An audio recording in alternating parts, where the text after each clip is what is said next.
the Travers over the recent few years had a lot more sway into the Breeders' Cup Classic. And we're really going to get a big harbinger of what's to come at Del Mar based on the results this weekend of the Grade 1 Travers. We teased it off the top. It's Travers Day on Saturday afternoon out at the Spa, and Sovereignty getting set for another statement performance coming in off the back of 3 very impressive wins. Let's take a look at the racing menu on Saturday out at Saratoga for Travers Day. We've got the Lake Placid, the Personal Ensign, Alan Jurikens, the Ballerina, the Fall Girl, and the marquee event this weekend, the $1.25 million Travers. It's not the biggest of fields, Caleb, but it's certainly not lacking in quality.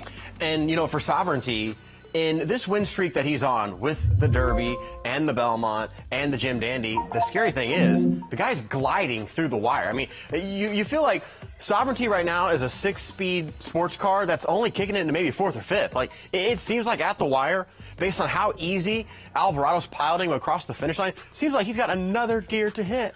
In case you missed it, Sovereignty is a pretty special racehorse, winner of the Kentucky Derby, backed it up in the Belmont, and we saw it again for 3 straight in the Jim Dandy at this very ballpark in Saratoga.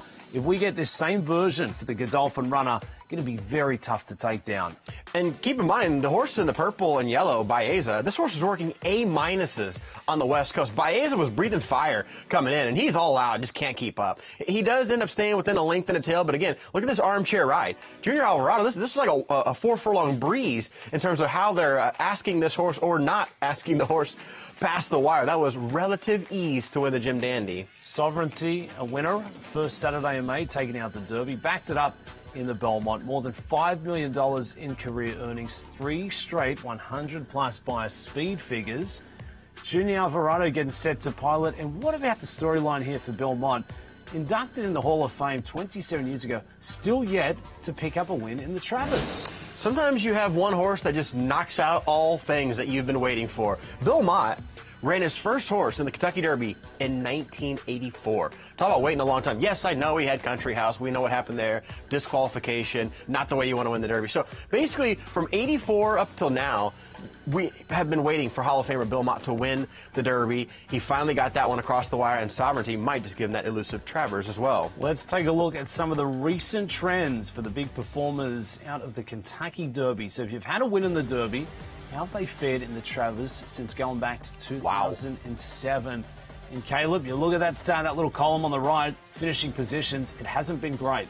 You know, we're still wondering how American Pharoah got beat in 2015. Baffert kind of didn't want to run in the race, and there was a story that he came out and trained on the Thursday before the Travers, and everybody was so excited, they started clapping for him, and he went way too fast, and then he got hooked in a duel, and then Keen Ice came and got him, but a whole list of excuses of why these Derby winners could not connect the dots there to the Travers, but this certainly looms to be the one to do it here this weekend. But in terms of magnitude, I think we do have at least one horse in this tiny field of 5 that could really be a threat. Now, with magnitude, the Risen Star, out of nowhere, at 40-something to 1, Magnitude gives us 108 buyer, just grew up 30-plus buyer points. The question is, can we believe the 108 buyer in the Risen Star? Well, the data that we've gotten coming out of that race, we kind of can. Because out of that race, the 5th place finisher with American Promise came back to win the Virginia Derby. The 9th place finisher, Render Judgment, was 2nd in the Virginia Derby. Magnitude put away East Avenue, who came back and nearly won the Bluegrass at Keeneland. And then in this race, after the Risen Star, he gets another 105 buyer. So that 108, nearly a track record. He was less than a second off the track record. Looking at how those horses have performed out of a Dubsy, that is a number that you can count on, and that 108 is good enough to potentially beat Sovereignty. And you look back at what has changed for Magnitude in the last couple of starts. Benny Curtis has come in to ride, and what has been the game plan? Go forward early, set the table, and the rest are playing catch up, and we'll look to do the same again on Saturday, starting from the inside.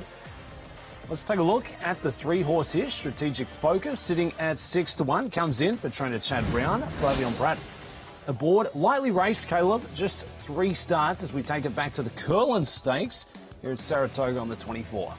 This horse is a quick study. You know, he got a win on debut with a 91 buyer. That's solid. Second start, he got a 102 at Saratoga. This was the race in the Curlin where he had the clear lead, gets a little bit tired. They're going to get run down by a horse in Chancellor McPatrick, who's been sometimes a bit distance limited, talking about the number 1 here. And it was a fair effort. The numbers are good. I think that the numbers probably look a little bit better than the performance itself.